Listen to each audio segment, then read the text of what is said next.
there, Parker Reed here, and welcome to PR Media, your home for everything movies and music through my eyes. And today we have a review of the 35th anniversary edition of the Back to the Future trilogy on 4K Ultra HD.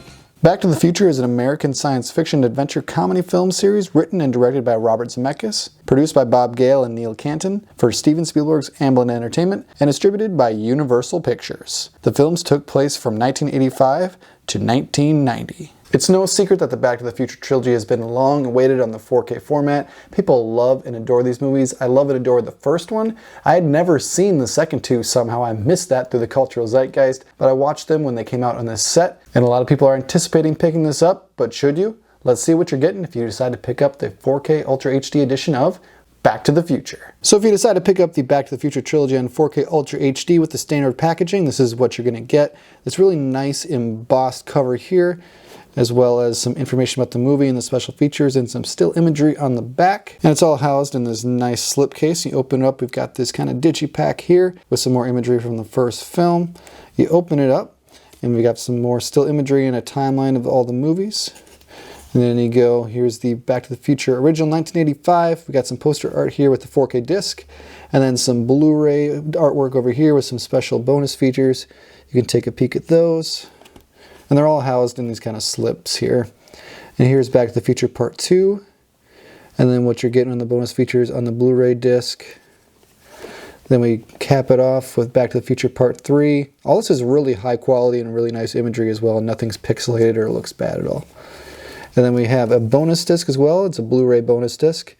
And then we have details of all the bonus features. I'm not going to talk about them all here, but if you want to pause this and see what's on here, you got some new ones for this collection as well. And then if you want that precious digital code, which I'm sure that's why a lot of you are watching, for all three movies on 4K, here you go, first come, first serve.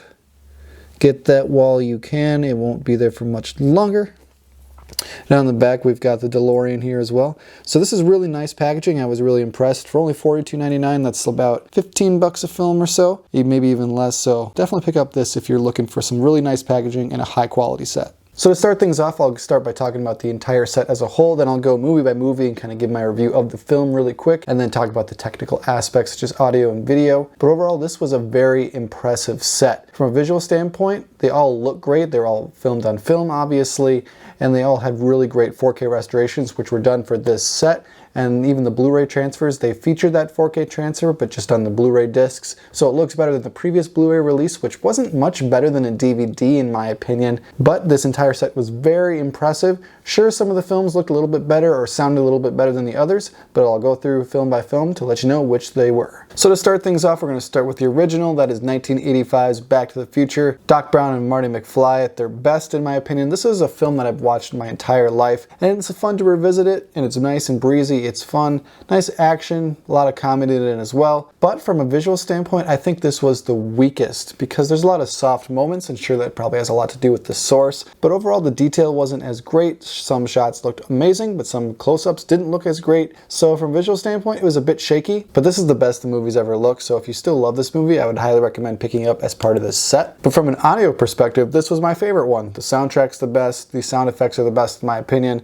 So from an audio perspective on the Back to the Future 1985 release, I think it's a standout of the set, but visually it just doesn't stack up to the other two. Next up, we've got Back to the Future Part 2, came out in 1989. And what I noticed with these movies, I'd only seen the first one, so I kind of didn't have a good grasp on what the rest of the trilogy was going to be. They're all pretty much the same movie, just in slightly different settings, like the second one's in the future primarily, and then the last one's in the past. So I was kind of thinking, okay, rinse and repeat. There's a lot of the same jokes, and it kind of gets a little bit meta. They even call that out in the movie itself. But this was 4 years after the original came out, not in the movie timeline, just an actual year timeline. I enjoyed the futuristic aspects such as the hoverboard and the shoes and all the outfits and that crazy scenery. I don't think I love this movie. I thought it was pretty good. It just kind of reminded me of the first one. But from a visual standpoint, this looks better than the first movie. It doesn't look as good as the third one, but we'll get to that. And I enjoyed all the bright colors, all the bright vivid imagery in this movie. And from an audio perspective, it does just as good of a job. Maybe slightly less good of a job as the first one, just because I don't like the soundtrack as much, so I wasn't pulled towards it. But overall, Back to the Future Part 2, it's an impressive release, audio and visual wise. It just wasn't my favorite movie of the three. Lastly, we've got Back to the Future Part 3, 1990, only a year after Part 2. This was a fun entry. It kind of felt really unnecessary because the drawback of these movies is that at the end they're just kind of like, okay, sequel bait, super hardcore sequel bait. They talk about that now. They were doing it way back then. They want to make more money, obviously. The third one did the worst at the box office of the three, so they kind of stopped it right there. This had a very clean ending, a nice ending, a bittersweet ending. I really hope they don't make another one of these, just because I think it's going to be another rehash. The story wrapped up the way it is. I think it's good the way it is.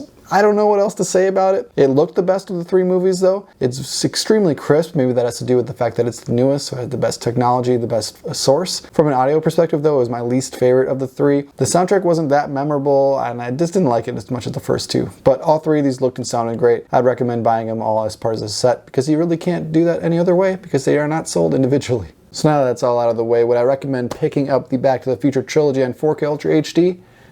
Yes, I would. This is a great release. I think it's a day one pickup for all those Back to the Future fans, and there are millions upon millions of those. This was super anticipated, almost as anticipated as the Lord of the Rings trilogy is. That's coming out in December, and it's very modestly priced at $42.99 for the set that I showed here. If you want the steelbooks, you're gonna have to pay a little bit more, about 65 bucks. That's a bit steep, but I would recommend this packaging anyway. I kind of like the Digipack. It looks like the Alfred Hitchcock Classics collection. If you pick that up, I like the packaging. I don't super love this where you have to pull the disc out kind of thing, but I didn't mind it. It came out a lot easier than the Hitchcock Classics collection discs did, so that was fine by me.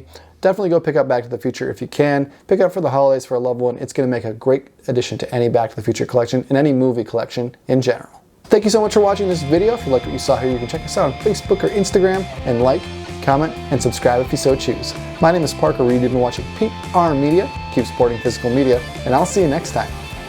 Thanks, guys. 1.21 gigawatts! Michael J. Fox. Whoa, this is heavy. Christopher Lloyd. There's that word again, heavy. Why are things so heavy in the future? Is there a problem with the Earth's gravitational pull? Back to the Future.